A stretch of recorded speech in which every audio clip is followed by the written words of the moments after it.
संसद में स्मृति ईरानी के बयान के बाद एक बार फिर सियासत गर्मा गई है।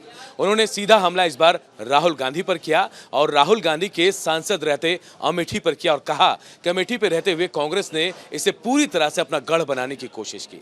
पहले संजय गांधी अस्पताल का जिक्र किया और बताया कि वहां की जमीन 40 एकड़ की है और 30 सालों के लिए लीज पर दी गई थी। उसके बाद कहा गया कि मेडिकल कॉलेज बनेगा, लेकिन आज तक ना कॉलेज बना, अपना गेस्ट हाउस कांग्रेस ने जरूर वहां बना दिया। एक और मामला आया कौहर में, जहां साइकिल फैक्ट्री बनना था, सम्राट साइकिल फैक्ट्री, लेकिन यहां भी घपलेबाजी हुई और 65 एकड़ जमीन जो है कांग्रेस के खाते में चली गई। कहा जा रहा है कि एक ट्रस्ट जो राहुल गांधी के नाम पर है, ये जमीन अब उनके खाते में, उनके ट्रस्ट के पास है, जबकि साइकिल फैक्ट्री बनी ही नहीं।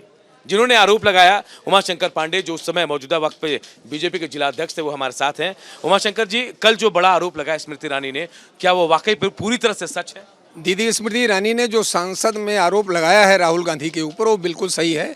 8/8/86 को सम्राट बाइसिकल्स को ज़मीन दी गई थी। बाद में सम्राट बाइसिकल्स ने कर्जा ले करके और वहाँ सम्राट साइकिल का कारखाना स्थापित किया।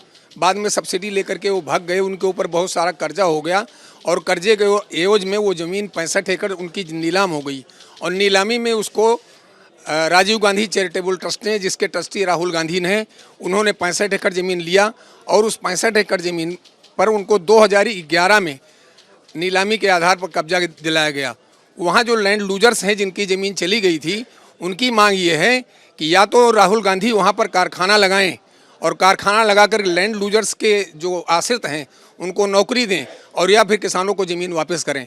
एक बात और जो स्मृति दीदी ने वहाँ पार्लियामेंट में कहा कि वास्तव में जो 65 एकड़ ज़मीन राजीव गांधी चैरिटेबल ट्रस्ट ने, जिसके ट्रस्टी राहुल गांधी है, उन्होंने लिया है, वो 65 एकड़ ज़मीन वो कमर्शियल पर्पज़ के लिए, इंडस्ट्रियल पर्पज़ के लिए ही यूज़ की जा सकती है और किसी दूसरे पर्पज़ के लिए यूज ही नहीं की जा सकती है।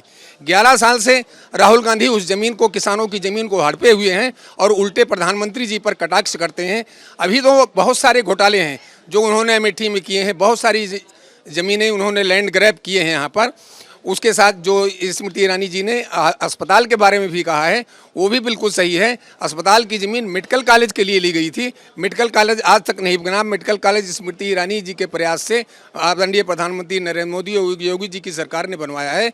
जो कुछ भी स्टेटमेंट स्मृति ईरानी जी ने पार्लियामेंट में दिया है बिल्कुल सही है और राहुल गांधी ने वास्तव में यहाँ के किसानों को ठगा है। सर, एक बात और, ये सम्राट साइकिल का जो मामला सामने आया, इस सब्सिडी का पैसा लेकर भाग गया, क्या इसमें भी कई संलिप्तता है इन लोगों की? यही लोग तो ले आए थे उनको सब्सिडी दिलाने के लिए, कारखाना स्थापित कराने के लिए लाए थे और लाने के बाद में उनको सब्सिडी दिया। सब्सिडी देने के बाद जब वो चले गए, वहाँ से छोड़ करके चले गए, तो राजीव गांधी चैरिटेबल ट्रस्ट का इस 65 एकड़ ज़मीन को खरीद लेना ही इस बात का प्रमाण है कि यही लाए थे और इनकी उसमें साजिश है, इनका कोल्यूजन है, इसमें दुर्भ संधि है। पूरी तरह से योजना बना के ज़मीन ली गई, पूरी तरीके से योजना बना करके पूरे क्षेत्र में, और सम्राट साइकिल की ज़मीन और अन्य ज़मीनें जो है वो राजीव गांधी चैरिटेबल ट्रस्ट ने और संजय गांधी मेमोरियल ट्रस्ट ने ये ज़मीनें हड़पी हैं।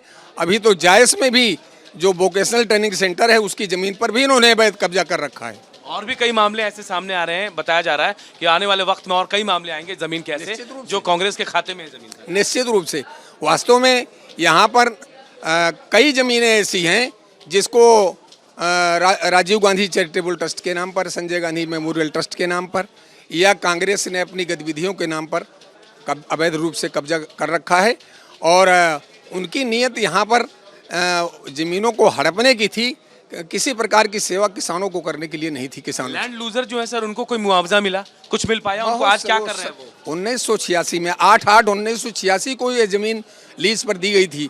उस समय मुआवजा बहुत कम मिला था, लेकिन शर्त ये थी कि लैंड लूजर्स ने ये ज़मीन इसलिए दिया था, नहीं तो हो सकता है वो हाई कोर्ट में लड़ते, कि उनको ये आश्वासन दिया गया था कि उनके आश्रितों को नौकरी दी जाएगी, वहाँ जब इंडस्ट्री स्थापित होगी, साइकिल कारखाना चलेगा। लेकिन लैंड साइकिल कारखाना बंद करके वो जब चला गया तो वो सब बेरोजगार हो गए, जो वहाँ पर जिनको नौकरी भी मिली थी। तो राजीव गांधी चैरिटेबल ट्रस्ट के नाम पर मेरी मांग है और किसानों की मांग है, कौहार के उन लैंड लूजर्स की मांग है कि उस ज़मीन पर राजीव गांधी चैरिटेबल ट्रस्ट या तो कारखाना लगावे और किसानों के आश्रितों को नौकरी दे और या फिर वो ज़मीन वापस कर दें।